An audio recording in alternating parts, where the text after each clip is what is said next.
Vendredi 20 septembre 2019, bienvenue aux informations de la mi-journée. 33 établissements privés sans agrément fermés. Parmi eux, le littoral détient un nombre non moins important de collèges. Suite à cette situation, la direction départementale a appelé les élèves à s'inscrire dans les établissements de leur choix qui sont reconnus par l'État. Et puis, ouverture ce jeudi matin d'un atelier international sur le développement durable de nos territoires. Le concept Ville durable, initié par la France et le gouvernement béninois, veut repenser l'aménagement du territoire en s'appuyant sur les objectifs de développement durable. Voilà pour le sommaire.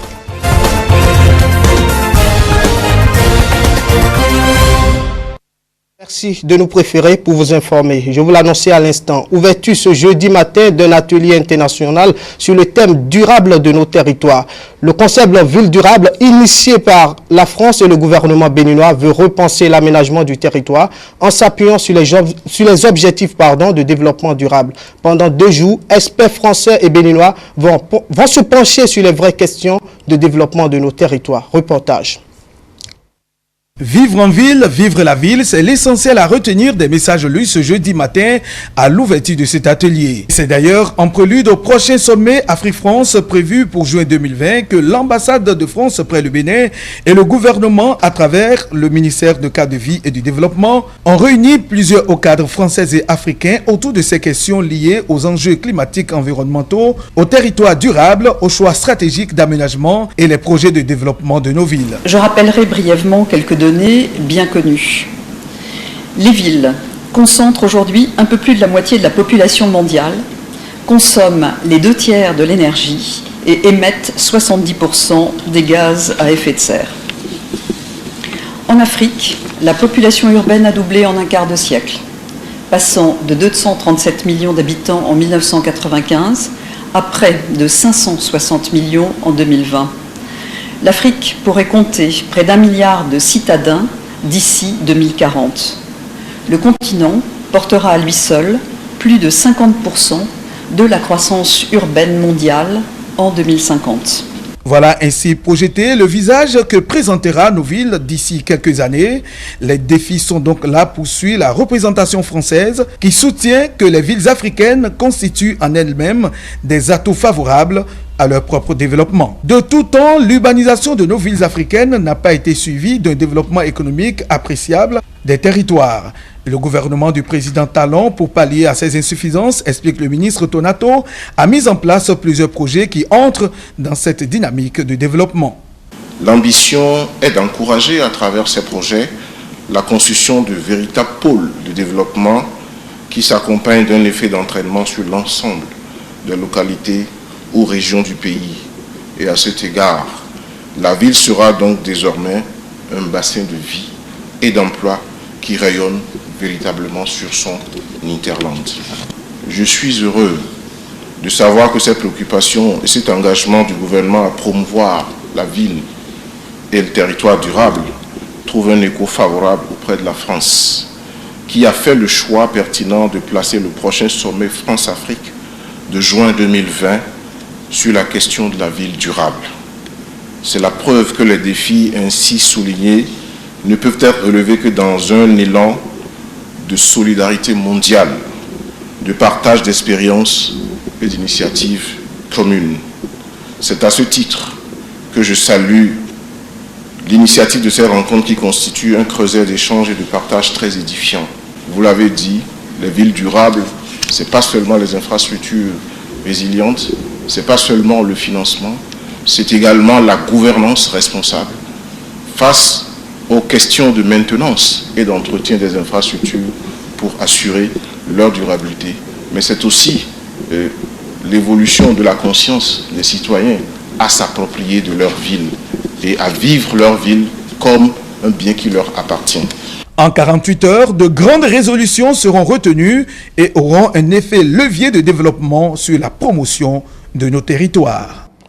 La cérémonie de clôture de l'atelier initié par la Commission béninoise des droits de l'homme sur le rôle des médias dans la promotion des droits de l'homme au Bénin a eu lieu ce mercredi 18 septembre 2019. Ce hearing, organisé pendant 2 jours par la CBDH, a réuni plusieurs professionnels des médias de Cotonou et environ. Le point de ces 2 jours de formation avec Dieudonné Babatouné et Silas Zoyen. 2 jours durant, ils ont été outillés pour mieux jouer leur rôle dans la promotion des droits de l'homme au Bénin. Ces hommes des médias sont donc désormais bien aguerris dans ce domaine qui est transversal à tous les autres. À travers plusieurs communications, 5 au total, présentées par des spécialistes de la matière, l'univers et l'état des lieux des droits fondamentaux de la personne humaine au Bénin ont été exposés. Des discussions, débats qui s'en sont suivis, de nombreuses recommandations ont été faites et consignées dans le rapport final. Il a été demandé d'organiser un atelier similaire à l'endroit des journalistes en langue locale pour atteindre les populations analphabètes. Inciter les journalistes, toutes catégories confondues, à faire des productions sur les questions des droits de l'homme, mettre en place un numéro vert pour recevoir les plaintes liées aux violations des droits de l'homme au sein de la population, créer un réseau de journalistes intéressés par les questions des droits de l'homme. Faire des journalistes des points focaux de promotion et de protection des droits de l'homme dans leurs organes respectifs. Avoir un partenariat sincère et sérieux avec les organes qui s'intéressent déjà à la thématique afin de les rendre plus responsables. En tant qu'institution indépendante, la Commission béninoise des droits de l'homme doit travailler avec les organisations de la société civile, les médias, mais en même temps avec l'État central qu'elle se doit de surveiller et de conseiller sur le respect, la protection et la promotion des droits de l'homme. Une tâche pas pour autant aisée dans le contexte qui est celui du Bénin, mais qu'elle s'emploie à assurer en toute responsabilité. Notre souhait, c'est d'établir en tant qu'institution de la République, que nous soyons constitutionnels ou légaux, d'établir de bons rapports avec vous, afin que les problèmes soulevés ici trouvent solution, afin que la liberté d'expression soit chose effective dans notre pays. Les différents rapports sur l'état de la presse ne sont pas bons pour notre pays et il faudrait travailler à corriger cela. C'est notre mission. Je voudrais sincèrement vous remercier. Vous avez laissé vos rédactions pendant 2 jours. Mais ce qui est heureux, c'est que déjà hier, à partir de 19h, il y a eu les reportages sur ce qui se passait ici. Et tout cela juste pour montrer que la grossesse est arrivée à son terme et que la commission a accouché. Nous voulons que vous gardiez le bébé avec nous. Et le bébé, c'est le Bénin. Un Bénin où les droits de l'homme sont respectés en toutes circonstances. C'est mon souhait. Merci pour votre présence. Merci et à très bientôt. Instituée par la loi 2012-36 du 15 février 2013 et installée il y a bientôt 9 mois, la CDBH, cette institution nationale de protection des droits de l'homme, devra être connue de toute la population béninoise car il n'y a pas un seul jour où ces droits ne sont pas objets de brimades. Les 18 et 19 octobre prochains, ce sera au tour des professionnels des médias du Septentrion d'aller à l'école de la Commission béninoise des droits de l'homme. Au thème des 48 heures d'échange, organisateurs et participants sont satisfaits des conclusions issues de cet atelier. On les écoute. Pour que les populations aient l'information, il faut que les hommes des médias aient d'abord l'information. Et je crois que beaucoup d'hommes de presse ont appris que la Commission nationale des droits de l'homme a été installée, a prêté serment. Ça a créé la confusion dans beaucoup d'esprits parce que les gens ne savent pas comment une ONG ou une association a prêté serment devant la Cour constitutionnelle. C'est ici que nous avons eu tous les détails qu'il faut et qui nous permet d'expliquer désormais à la population que ce n'est pas une organisation non gouvernementale ni une association, mais que c'est une institution de l'État. Nous avons découvert que la Commission est même à l'Assemblée pour défendre son budget avant même le budget de la présidence de la République. Ça veut dire que c'est une institution très importante pour notre pays. Nous avions estimé nécessaire d'aller à la rencontre des médias pour présenter la Commission en tant qu'institution de la République, mais également faire le point du travail que nous avions eu à faire au cours des 9 derniers mois et surtout voir quelle passerelle nous pouvons établir entre la presse et nous. Non pas simplement en tant qu'acteurs venant couvrir nos événements, mais en tant qu'acteurs principaux, acteurs que nous considérons qui ont des problèmes et qui ont également un rôle fondamental à jouer dans la promotion et la protection des droits de l'homme au niveau du Bénin. Les 2 jours nous ont permis de comprendre vos difficultés, mais également de recevoir vos attentes et de voir qu'il y a beaucoup de choses que nous devons faire ensemble, surtout en ce qui concerne les tests de loi. Nous attendons d'abord que vous soyez les meilleurs vecteurs de la promotion des droits de l'homme. Lorsque les droits sont violés, vous êtes les premiers à nous en informer et vous pouvez saisir la Commission béninoise des droits de l'homme puisque la loi nous donne une fonction quasi-judiciaire, c'est-à-dire que nous recevons des plaintes, nous les instruisons, nous cherchons à régler à l'amiable et quand cela est impossible, nous avons la possibilité de saisir les institutions de la République prévues par la Constitution du Bénin. Nous voulons que vous soyez nos meilleurs partenaires et c'est pour ça que le thème de la rencontre, c'est le rôle des médias dans la promotion des droits de l'homme au Bénin. Nous voulons un Bénin débarrassé des violations, ce n'est pas évident, mais au moins nous pouvons travailler à ce que les droits soient respectés, que les gens aient droit à la réparation, droit à la justice et tout simplement qu'ils puissent revendiquer surtout leurs droits dans le respect des lois de la République. Moi je pense que c'est le début d'un partenariat.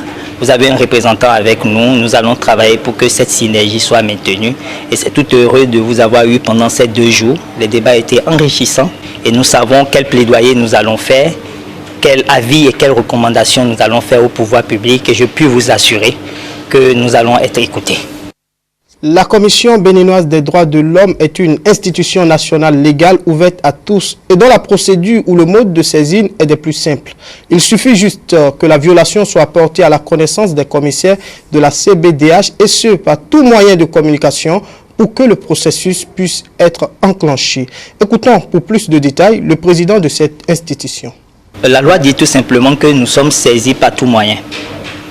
Vous pouvez nous écrire, vous pouvez nous envoyer un SMS, vous pouvez appeler.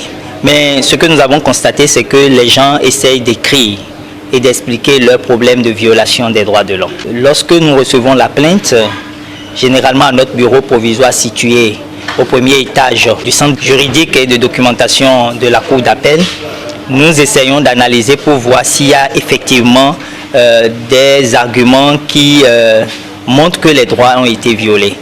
Et une fois que nous sommes convaincus, nous instruisons la plainte, nous appelons l'auteur de la plainte, nous appelons le présumé coupable et ensemble nous essayons, comme le dit la loi, de régler à l'amiable. S'il y a une proposition de règlement à l'amiable. Mais attention, lorsque c'est une question de crime, comme le viol par exemple, il n'y a pas de négociation possible, c'est transféré immédiatement au procureur de la République.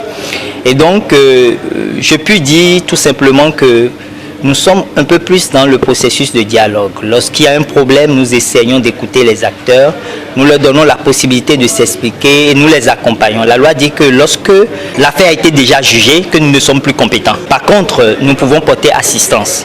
Je vous donne un exemple. La Cour constitutionnelle du Bénin rend des décisions de violation des droits fondamentaux de la personne humaine. Quelqu'un dont les droits ont été violés, reconnus par la Cour constitutionnelle, peut prendre cette décision et venir à la commission pour qu'on l'aide à obtenir réparation. Ça, c'est quelque chose que nous pouvons faire. Je vous le disais en titre, pas une note circulaire en date du 17 septembre 2019. Le ministre de l'Enseignement secondaire, technique et de la formation professionnelle a fermé 33 établissements privés sans agrément. Parmi eux, le littoral détient un nombre non moins important de collèges fermés jusqu'à nouvel ordre. Suite à cette situation, la direction départementale du littoral a appelé les élèves à s'inscrire dans les établissements de leur choix qui sont reconnus par l'État. Il a profité de l'occasion pour évoquer la procédure d'obtention d'agrément, une procédure longue qui ne permettra sûrement pas aux établissements fermés d'ouvrir cette année. Reportage. Sur les 33 établissements privés d'enseignement secondaire général, technique et de la formation professionnelle fermés pour faute d'agrément, il y a 3 qui sont du littoral. Il s'agit des collèges Cœur Sacré de Jésus, Le Messie et Saint-Joseph des Métiers. Ce sont des établissements privés clandestins en fait. Ce sont des établissements qui, pour certains qui n'ont pas l'agrément, pour d'autres qui ont fait des transferts de sites sans autorisation de transfert de sites. En gros, c'est ce qui s'est passé dans le littoral. Une situation qui est sous contrôle et dont la gestion n'échappe point à la vigilance des directions départementales de l'enseignement secondaire général, technique et de la formation professionnelle. C'est d'ailleurs leurs équipes déployées sur le terrain qui ont pu découvrir ces écoles. On essaie de faire quelques enquêtes et on travaille avec des équipes sur le terrain qui nous renseignent régulièrement. Je sors d'ailleurs pour aller sur le terrain, pour aller voir si effectivement ces établissements-là sont fermés. Quel sera le sort des élèves déjà inscrits dans ces établissements? Ils devront s'inscrire à nouveau dans les collèges de leur choix, mais qui sont agréés. On n'imposera rien à personne. En principe, cet établissement-là ne devrait pas avoir des apprenants. Il ne devrait pas avoir des apprenants parce qu'ils sont dans l'irrégularité. Vous imaginez que des établissements s'installent devant des boîtes de nuit. Or, c'est des centres d'éducation. Et si vous avez l'ambition de promouvoir un établissement privé, il suffit de faire quoi? Il suffit de réunir les pièces, de faire une demande et de venir la déposer à la direction départementale. La direction départementale, on fait le point, on envoie des gens sur le site pour voir si les infrastructures répondent aux normes en vigueur. Après ça, nous, on organise le conseil consultatif départemental et on valide les propositions avec les partenaires sociaux, avec les représentants des collèges privés, ainsi de suite. Et après, ça passe au Conseil consultatif national. Et le Conseil consultatif national accepte les propositions et il revient au ministre de signer l'arrêté portant création de ces collèges-là. Donc c'est un long processus. On ne se lève pas du jour au lendemain pour dire que je suis promoteur d'établissements privés. Les établissements agréés ont quant à eux démarré leur rentrée depuis le 16 septembre 2019 et les cours se déroulent sans faille. Tout se passe bien et on attend bientôt la répartition des aspirants pour que les choses démarrent normalement. Les établissements fermés devront se conformer pour ouvrir leurs portes. Une ouverture qui n'est plus possible cette année au regard de la durée que prend le processus. Voilà qui referme ce journal. Merci de l'avoir suivi. Bonne suite des programmes sur E-Télé. À bientôt.